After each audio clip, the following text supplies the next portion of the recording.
Bonjour, c'est Caroline Legleut à la librairie Le Fayère à Rennes.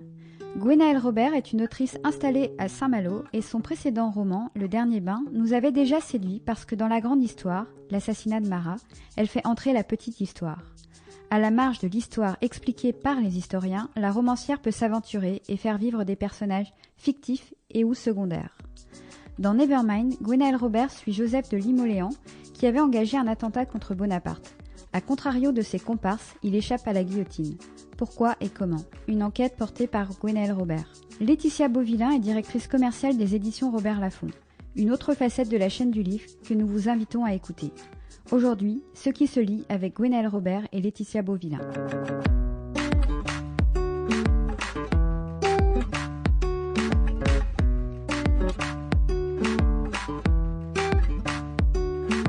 Bonjour et bienvenue dans Ce qui se lit, le podcast de la librairie Le Fayère à Rennes réalisé par Arnaud Vasmer. Des entretiens durant lesquels nous vous proposons d'entendre un auteur et son éditeur ou le représentant ou la représentante aujourd'hui de la maison d'édition. En cette année, Napoléon, un roman qui raconte une tentative d'assassinat qu'il a visée à Paris le 24 décembre 1800, l'une des 4 tentatives que l'on compte cette même année, et un Breton qui est associé. Et c'est ce que vous racontez, Gwenaëlle Robert. Bonjour. Bonjour. Nevermind, c'est le 3e roman que vous publiez aux éditions Robert Laffont. C'est Laetitia Beauvillain qui en est la directrice commerciale qui viendra nous parler de son travail et de la maison d'édition dans la seconde partie de l'entretien. Le fait, Gwenaëlle Robert, que vous publiez un roman sur Napoléon en cette année de Napoléon, est-ce un hasard ?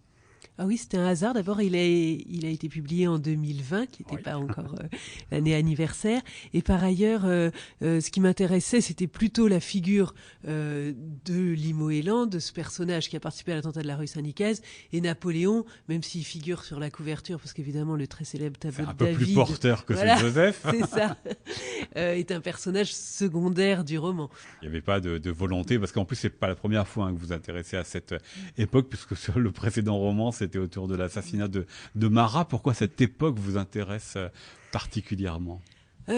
Simplement parce que c'est une époque qui est extrêmement romanesque dans la mesure où elle est encore très mouvante, c'est-à-dire qu'on est encore dans la continuité de la Révolution française, que l'Ancien Régime n'est plus, mais que l'Empire n'est pas encore. On est en 1800, donc c'est encore le consulat.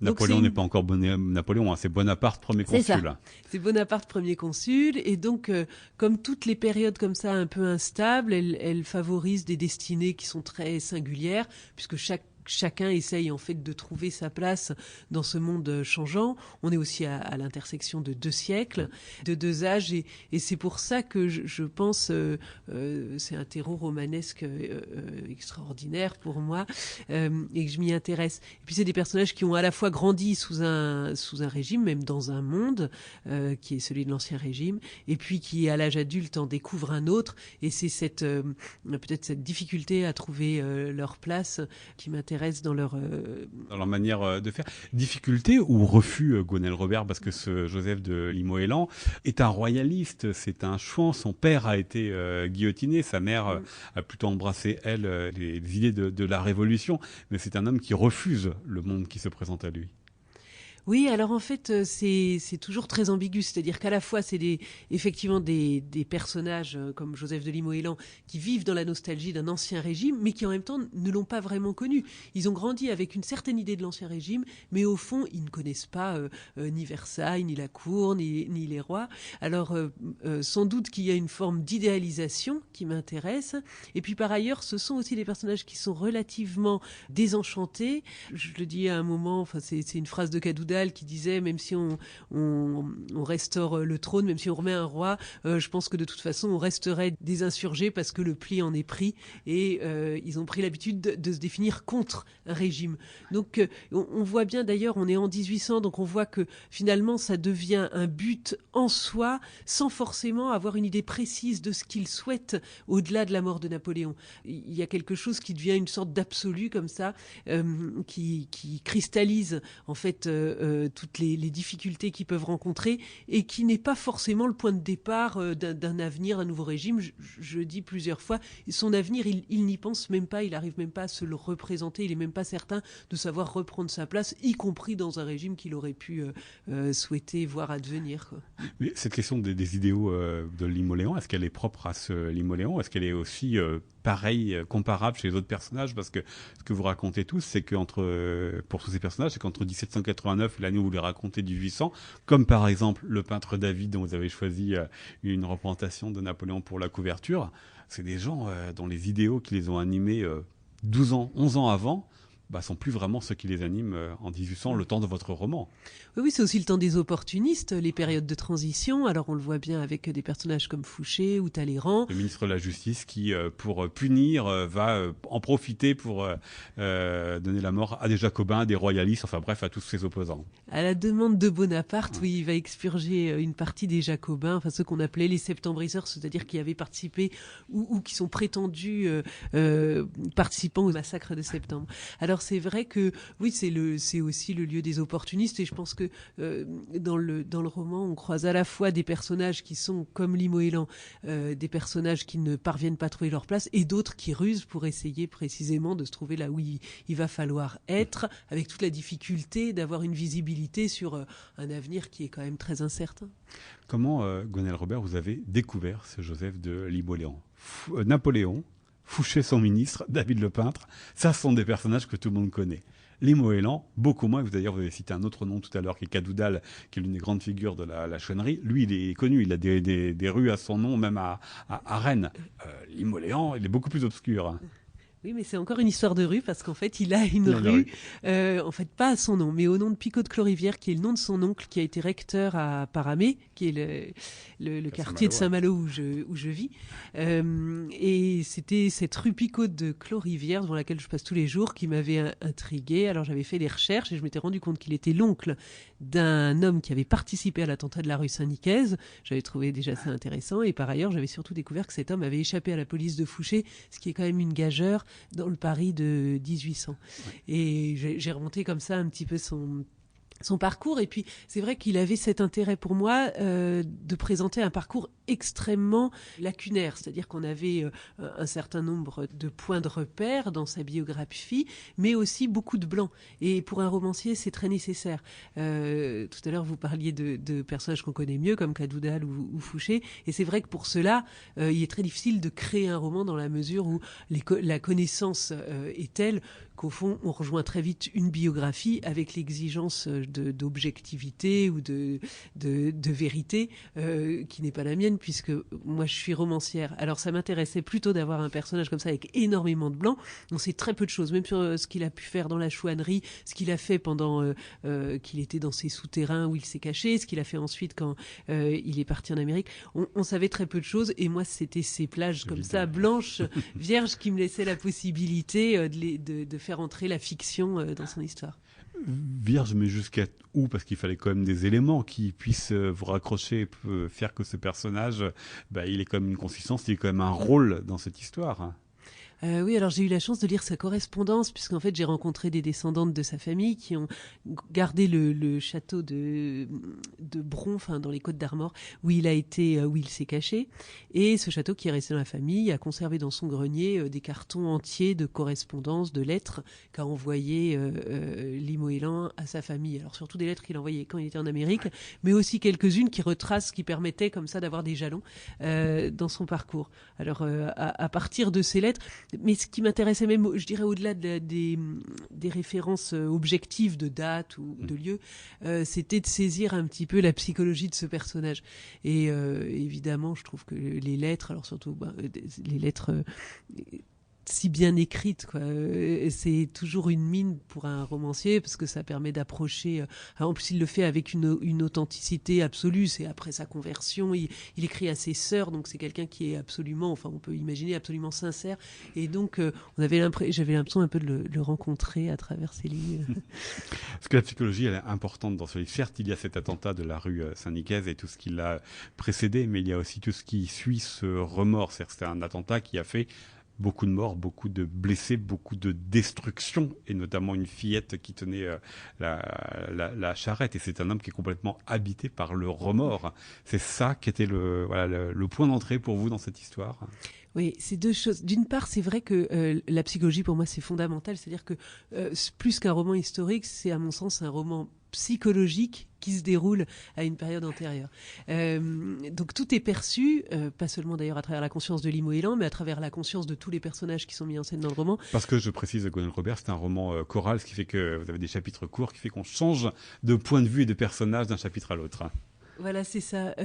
Dans la grande difficulté de percevoir, d'appréhender en fait ces périodes, je crois que le faisceau de toutes les consciences qui à un moment se rejoignent autour d'un événement permettent peut-être d'approcher en tout cas la façon dont les événements sont vécus par des individus et comment en fait les événements de l'histoire tout à coup entrent en collision avec leur vie personnelle, avec leur vie familiale, intime, etc. Donc ça, c'était évidemment ce qui m'intéressait, cette psychologie. Et puis, la deuxième chose, c'est vrai, cette idée de rédemption, c'est-à-dire de cet homme qui participe à un attentat qui est absolument atroce, qui fait plusieurs morts, dont 7 enfants, et qui parvient progressivement à se libérer de ses chaînes et de son désir de vengeance et de haine. Ce mouvement-là, il rencontrait pour moi un mouvement inverse, comme ça, comme dans un système de poulies, qui est celui par lequel des hommes comme Napoléon ou Fouché se sont enfoncés dans le crime par une répression aveugle et qui, au nom de la justice, en fait, rentrent dans l'injustice. Et donc, il y avait ce double mouvement, d'une part l'élévation d'un homme qui était donc Limoëlan, et d'autre part la chute d'un gouvernement qui s'enfonce dans le crime et qui gardera d'ailleurs sur les mains le sang à la fois des Jacobins déportés et puis à la fin du duc d'Enghien qui est un peu la dernière victime expiatoire. Alors évidemment, il y a une question qui me brûle les lèvres mais qu'on ne peut pas vous poser parce que c'est celle du titre Nevermind. Pourquoi Nevermind ? Puisque ça apparaît simplement à la toute fin du livre, l'explication. En revanche, c'est la forme du livre à laquelle j'aurais m'intéresser, que j'ai mentionné tout à l'heure. Ce sont des chapitres courts dans lesquels vous alternez les points de vue. Pourquoi et comment ce rythme vous l'avez inventé ? Ah oui, parce que dans cette volonté de saisir un petit peu plusieurs consciences, c'est-à-dire d'appréhender un événement à travers une sorte de kaléidoscope, comme ça, sur des événements très brefs, par exemple l'attentat, en fait, c'est très rapide, c'est une détonation. Ce moment-là, la façon dont cet attentat, dont cette explosion, en fait, retentit pour chacun des personnages qui se trouvent sur la scène, ça supposait un rythme comme ça, rapide, qui corresponde aux événements. Donc là, je crois que c'était, oui, une volonté peut-être kaléidoscopique. Et la difficulté de l'écriture, c'est d'évoquer des consciences simultanées. Et c'est ce qui est impossible dans l'écriture, c'est qu'on est obligé de suivre un ordre chronologique. Oui. Alors peut-être que la forme comme ça, brève des chapitres, elle permettait de donner cette impression un petit peu plus resserrée autour de l'événement. Ça donne aussi un rythme, un souffle. C'est important ça aussi pour vous, la romancière, la manière dont le lecteur va être imprégné. C'est quand même un gros roman avec des chapitres très court, donc il y a un rythme aussi qui a été très travaillé, qui est très pensé. Oui, c'est vrai, et puis avec aussi une volonté d'alterner dans ces chapitres courts, des chapitres vraiment, je dirais, de scènes publiques, comme par exemple l'attentat, ou lorsque Napoléon va à l'opéra, et des scènes vraiment privées, c'est-à-dire ce qui est le privilège du romancier, c'est de passer de l'autre côté de la porte, c'est-à-dire de ne pas seulement percevoir Fouché lorsqu'il est dans son bureau ou qu'il donne des ordres, mais de le suivre également derrière la porte de la chambre d'enfant où il va embrasser ses enfants le soir. Et donc j'ai essayé d'alterner des chapitres comme ça, qui sont plus des chapitres publics, l'exécution par exemple des complices de Limoëlan, et des chapitres vraiment privés qui font la part belle à cette vie intime qui permet aussi de percevoir autrement. Ça, c'est le privilège du romancier. Peut-être que là où l'historien s'arrête à la porte de la chambre à coucher, le romancier peut passer de l'autre côté. Et c'était important aussi, je crois. Il y a plusieurs scènes qui sont quand même assez dures, assez tragiques, et c'était important pour moi d'alterner avec des scènes aussi avec une certaine tendresse qui se manifestait dans des huis clos familiaux. Ouais. Alors Gwenaël Robert, dans ces podcasts, mais vous le savez parce que je sais que vous êtes déjà une auditrice des premiers numéros, nous intéressons à la relation qu'entretiennent les auteurs avec leurs éditeurs. Qu'est-ce que vous attendez, vous, de votre éditeur ou de votre éditrice quand vous travaillez un texte ? Alors la première chose, je crois que j'attends qu'ils l'attendent. C'est-à-dire que quand on part dans une écriture, évidemment, il y a quelque chose d'assez euphorique au début, parce que d'abord on a une idée, et puis que on découvre. Enfin, surtout pour moi, à chaque fois de plonger dans une époque, c'est toujours un moment d'évasion extraordinaire. Et puis ensuite, ça, évidemment, on traverse une sorte de marécage où on patauge un petit peu, où on se demande toujours si on a bien fait de s'engager. Et c'est toujours ce moment où, tout à coup, on a une meilleure idée et où on est tenté de revenir en arrière. Et donc, je crois que pour moi, le plus important, c'est de savoir quelqu'un attend le texte et attend la suite. Et en tout cas, c'est moi ce qui me motive, c'est de savoir que je vais pouvoir envoyer. Par l'autre chapitre, je vais pouvoir envoyer 5 chapitres et que ces chapitres sont attendus. Et ça, pour moi, c'est vraiment quelque chose de très important parce que, peut-être parce que je manque de courage sur le long terme, mais c'est vrai qu'à écrire un roman, c'est vraiment une traversée. Il y a toujours un moment où on se retrouve en pleine mer et où on voit plus très bien ni le rivage qu'on a quitté, mais encore moins celui où on est censé aborder.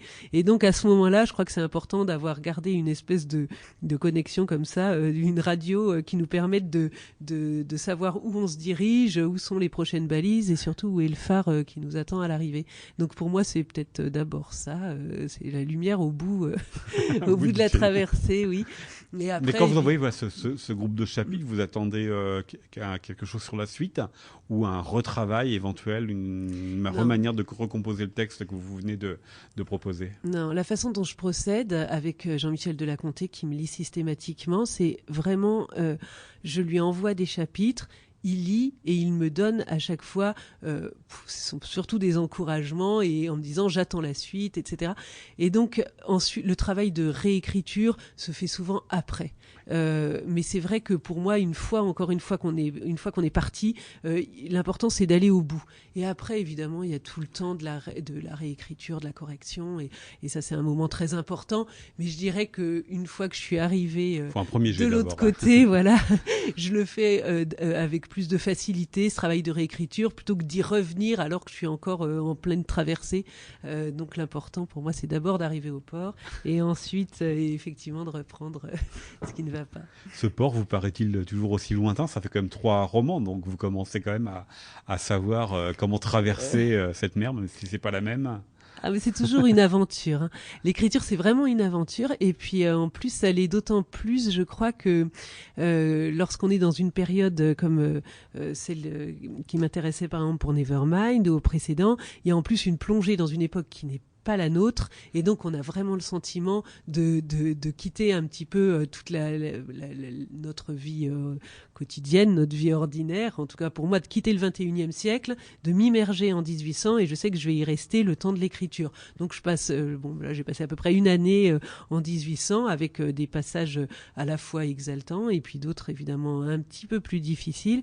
Donc à chaque fois c'est une aventure, mais avec tout ce que ça peut avoir de très excitant et en même temps parfois d'inquiétant comme toute aventure. Donc j'y vais toujours avec plaisir, mais je suis aussi heureuse de savoir que ça s'est bien terminé. Ouf. Pourquoi c'est à Robert Laffont que vous avez adressé vos textes? Voilà, j'ai adressé à tellement de maisons d'édition que c'est Robert Laffont qui m'a choisi et pas le contraire.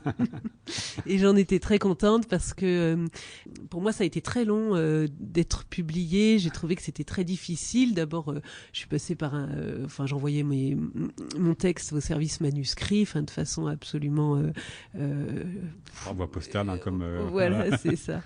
C'est ça, et c'est vrai qu'à partir du moment où j'ai été rappelée, où on m'a proposé d'entrer chez Robert Laffont, tout à coup on a le sentiment, encore une fois, ce que je disais tout à l'heure sur l'attente qu'on peut avoir des manuscrits. C'est vrai que pour le premier manuscrit, on écrit vraiment dans le vide, quoi, sans personne vous attend.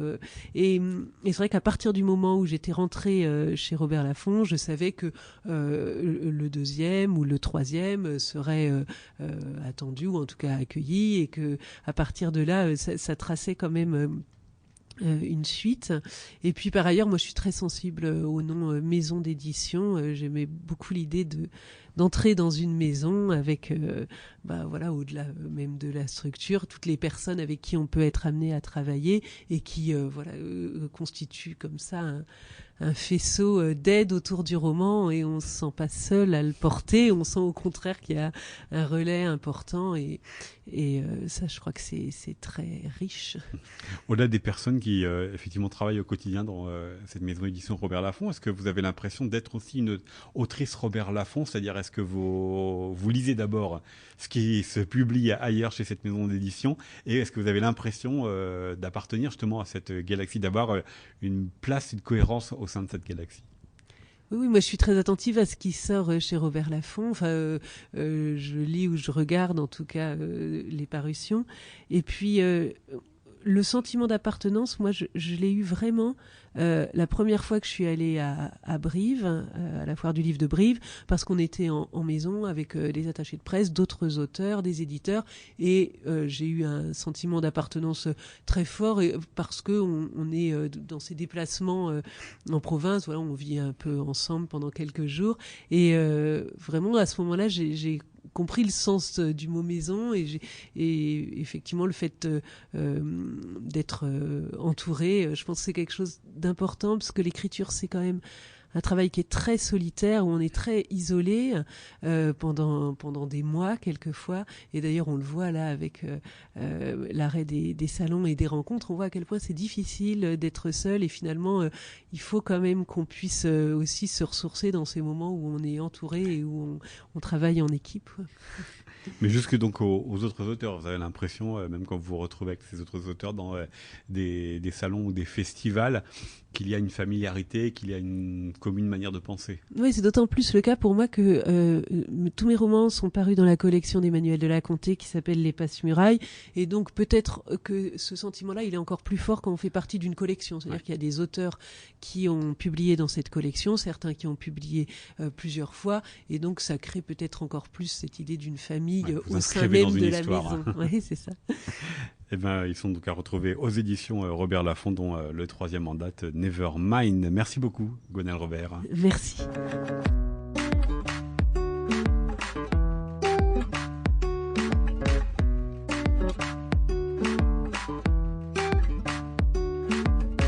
Nous poursuivons cet épisode de Ce qui se lit, le podcast de la librairie Le Fayère, avec vous, Laetitia Beauvillain. Bonjour. Bonjour. Nous venons d'entendre Gwenaëlle Robert nous parler du roman Nevermind, paru aux éditions Robert Laffont. Elle nous a raconté à la fois le texte et puis comment est-ce qu'elle travaille avec la maison d'édition dont vous êtes, vous, la directrice commerciale. Enfin, vous nous expliquez d'abord ce que cela veut dire pour les auditeurs, auditrices qui sont moins familiers que nous de ce monde du livre. Directrice commerciale, de quoi s'agit-il ? Alors, directrice commerciale, c'est un poste qui est assez central dans la maison, puisque je travaille avec tous les corps de métier. Le premier en chef étant les éditeurs, qui donc choisissent les auteurs, travaillent les textes, publient. Et moi, je suis une sorte de cheville ouvrière entre l'interne, la maison, et le monde extérieur de la diffusion, puisque avant les libraires, il y a donc des représentants qui tous les jours partent en voiture, visiter les librairies, présenter les nouveautés. Et donc, je fais en sorte que les livres soient vendus d'abord à leur attention de la meilleure manière possible, pour qu'ensuite ils fassent ce travail de passeur, d'ambassadeur de la maison vis-à-vis des libraires, qui vont donc travailler les nouveautés, les mettre sur table, et que cette envie de lecture qui est souvent contagieuse dans la maison traverse donc les représentants pour atteindre les libraires, et que ça donne lieu, dans le meilleur des cas, à des coups de cœur sur les tables et à une prescription qui est vraiment, je dirais, le fait d'armes des libraires, et c'est ce qui fait, je pense, à la fois le sel de leur métier et puis l'intérêt évident d'aller dans une librairie plutôt que ailleurs, on va dire. Voilà, ailleurs. Ça veut dire qu'une partie de votre métier, c'est de mettre en histoire les histoires. Oui, absolument. C'est de trouver à la fois dans le monde du livre la meilleure manière de positionner le texte, à la fois peut-être par rapport au précédent roman de l'auteur, mais aussi par rapport à des titres ayant paru dans la maison ou ayant paru ailleurs, puisqu'on reste très à l'écoute aussi de ce qui se passe dans le marché, ce qui fonctionne moins bien. Et donc de trouver un angle, voilà. parce que il y a évidemment énormément de nouveautés qui sont proposées d'abord par un même représentant auprès d'un libraire, et donc je ne compte pas le nombre de représentants qui s'adressent à un même libraire, donc c'est colossal. Ouais. Donc il faut tirer son épingle du jeu et toujours trouver une manière de le présenter, qui, dans le meilleur des cas, est complétée par un adjuvant qui est majeur, qui est le fait que le représentant ait lu le texte aussi en amont, puisse s'imprégner de la couleur, de l'écriture, de l'histoire, etc. et de jouer vraiment son rôle aussi de passeur avec ses mots, avec sa sensibilité, pour toucher au cœur du libraire, puisqu'on est sur un métier quand même qui est assez spécifique, où on vend des livres. Donc voilà, il y a ce travail, on va dire, en profondeur à faire, qui est souhaitable et souhaité de tous. C'est-à-dire qu'il n'y a rien de mieux pour un représentant que d'avoir lu le texte en amont pour pouvoir trouver les mots pour le défendre. Effectivement. Mais alors, ça veut dire, Laetitia Beauvillain, pour un roman comme Nevermind de Gwenaëlle Robert, donc c'est le 3e, il y a la figure de Napoléon, dans cette année Napoléon. Est-ce que ce fut ça le premier angle pour vous ou... Non, pas du tout. En l'occurrence, alors il se trouve que quand en plus c'est doublé par... ma propre sensibilité, ça tombe à pic. En tout cas, c'est plus facile pour moi de trouver. Il se trouve que donc j'ai lu en effet les romans de Gwenaëlle, que je les ai, on va dire, de plus en plus aimés au fil des textes, et que moi, je suis pas une lectrice de romans historiques au départ. Et je ne suis d'ailleurs pas très érudite en histoire. Là, j'ai un bagage qui est assez... on va dire sommaire sur certaines périodes en tout cas, et tout ce que vous avez dit sur le roman, c'est-à-dire la manière dont Gwenaëlle rend justement donne la parole à des personnages secondaires qu'on méconnaît, donne de la chair à une époque, fait comprendre que les grandes périodes historiques ont été faites de gens qui ont douté, qui ont aimé, qui ont eu des histoires familiales, des histoires amoureuses, etc. Tout ce matériau romanesque, je trouve, rend la grande histoire captivante. Elle sert la grande histoire aussi pour celui qui veut lire une fiction et qui en même temps a envie d'apprendre plein de choses. Et pour moi, c'est ça la force des romans de Gwenaëlle, indépendamment de l'époque qu'elle traite ou des personnages principaux que tout le monde connaît.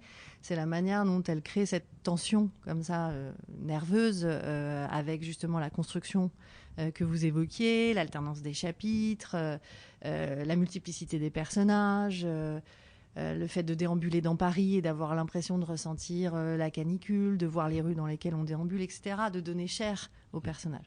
Pour moi, c'est ça la grande force de Gwenaëlle, et c'est d'ailleurs, je crois, ce qui est vraiment ressorti de tous ceux qui l'ont aimé, lu, à commencer par les représentants, puis les libraires, puis les lecteurs, en cercle concentrique. Voilà. Mais ça, c'était au moment de la parution, donc à l'été, automne dernier. Mais quand arrive l'année 2021 avec tout d'un coup l'abondance des livres de Napoléon, est-ce que c'est un livre que vous pouvez remettre dans l'actualité? On sait que la durée de vie d'un livre est souvent assez brève. Oui. Alors, on le fait évidemment parce qu'on fait des bons de commande thématiques. Enfin voilà, on essaye justement d'avoir une approche assez sélective pour les libraires qui veulent faire des mises en avant sur table. Et c'est vrai que dans ce cadre-là, donc il y a des vraies nouveautés, et puis il y a aussi des remises en vente ou des rééditions nouvellement préfacées, des titres de fond. Le fait d'avoir un roman sur Napoléon, c'est une manière, je trouve, intéressante de rentrer dans cette histoire-là et dans le personnage. Et donc je pense qu'à ce titre-là, le livre peut intéresser ceux qui n'ont pas forcément, ou qui seraient intimidés par une grande biographie, voilà. Sachant qu'en plus, les romans historiques, il y a, on va dire, des codes pour le roman historique qui sont souvent des paris de lecture assez ambitieux, de 700, 800 pages, avec beaucoup de descriptions, et c'est aussi ces codes-là qui peuvent décourager quelquefois des lecteurs qui ne sont pas à même de rentrer dans la grande histoire. Et c'est vrai que pour ça, comme pour moi et comme pour d'autres, les romans de Gwenaëlle peuvent aider à facilement et peut-être ensuite à découvrir d'autres romans historiques. Voilà. J'ai interrogé tout à l'heure Gwenaëlle Robert pour savoir si elle se sentait une autrice Robert Laffont. On a bien vu, alors je suis désolé à côté, mais qu'elle a eu quand même un petit peu de mal à aller au bout, enfin en tout cas d'expliquer clairement. Elle avait le ressenti effectivement d'appartenir à une famille, de s'inscrire dans une histoire d'une collection, mais elle n'a pas dit en quoi elle semblait être véritablement au milieu des autres. Vous, Laetitia Beauvillain, de votre point de vue de directrice commerciale, en quoi Gwenaëlle Robert serait pour vous une autrice Robert Laffont qui aurait l'identité ou un morceau de l'identité de la maison? Alors, Robert Laffont, vous savez, c'est un catalogue extrêmement généraliste. On s'interdit pas grand-chose dans nos parutions, pourvu qu'on ait une conviction profonde que le texte est merveilleux, qu'il a vocation à s'adresser à un très large public et que voilà, il a l'adhésion de toute la maison, puisqu'on fonctionne en fait comme une maison, c'est-à-dire constituée de plein de services qui travaillent au service des auteurs avant tout. Alors pourquoi Gwenaëlle Robert ? D'abord parce que je pense que, comme pour tout, il y a une rencontre humaine qui se fait. Et moi, je trouve que dans le cas de Gwenaëlle, il y a une personnalité qui est, je trouve, en totale cohérence avec ce qu'elle écrit, une forme à la fois d'érudition et d'humilité qui fait que quand elle évoque son texte, c'est passionnant. Quand on la lit, c'est passionnant, etc. Donc je pense que toute la maison est derrière, y compris des éditeurs qui ne la publient pas, qui la lisent et qui l'apprécient beaucoup. Donc voilà, il y a la cohésion et la force de la maison. Et puis après, pour parler d'un point de vue éditorial, je pense en effet que on n'est pas un éditeur d'histoire. Et donc l'angle romanesque permet justement d'assouvir le souhait de Robert Laffont par rapport au fait de s'adresser à un très grand nombre et d'ouvrir un peu voilà, le champ d'ouverture par rapport à un éditeur spécialisé. Vous l'avez dit, c'est Robert Laffont, une maison d'édition généraliste avec un catalogue extrêmement large. Est-ce que cependant, il y aurait une ligne éditoriale que vous pourriez définir ? Franchement pas. Non, je crois pourtant, c'est pas le tout venant que vous publiez. Non, c'est pas le tout venant, mais comme je disais, c'est le fait de rencontre, donc c'est la conviction profonde et collégiale de proposer le meilleur dans tous les registres possibles. On fait de la fiction, on fait de la non-fiction, on fait des romans pour les adolescents, on commence à faire pour les petits aussi, et de plus en plus. On commence à développer le roman graphique. En fait, moi, je crois que si on est sûr de notre coup, c'est-à-dire si on est sûr de l'écosystème qu'on met au service d'un texte, entre le format, la couverture, l'écrin qu'on lui propose et la manière dont on va le promouvoir, on peut marcher, même si on n'est pas estampillé comme un éditeur spécialisé en roman graphique, en jeunesse, en histoire, etc. Voilà. Donc c'est plutôt ça le mantra dans la maison. Évidemment, on ne publiera pas des textes qu'on juge ni mauvais, ni diffamatoires. Enfin voilà, il y a une forme de déontologie. Mais après, ça fonctionne vraiment au coup de cœur et à la lecture. C'est-à-dire qu'il n'y a pas a priori de livres que vous ne pourriez pas publier en dehors de ce que vous nous dire diffamatoire. C'est-à-dire qu'au niveau des idées qui peuvent être exprimées, il y a aussi une pluralité qui peut être publiée ici. Absolument, y compris en non-fiction, en documents politiques, etc. Qu'est-ce qu'il doit y avoir alors cependant chez un auteur ou chez un texte pour qu'il soit publié chez vous et pas ailleurs ? Je pense simplement que comme on est, donc il y a à peu près 15 éditeurs dans la maison qui ont des sensibilités très différentes et qui ne se rencontrent pas forcément naturellement. Je pense qu'il faut juste trouver un couple auteur-éditeur qui fonctionne merveilleusement et qui est la conviction profonde qu'on s'adresse à un public qui peut être de plus en plus large. Moi, je suis super contente de voir que les romans de Gwenaëlle vont crescendo, toucher un public de plus en plus large, qu'on a de plus en plus de coups de cœur de libraires et d'adhésion, etc.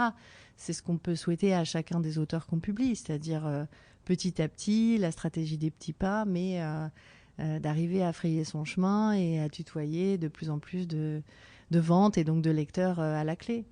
Je crois juste que c'est ça, c'est la qualité d'un texte et la conviction qu'on peut le porter au plus haut, c'est tout.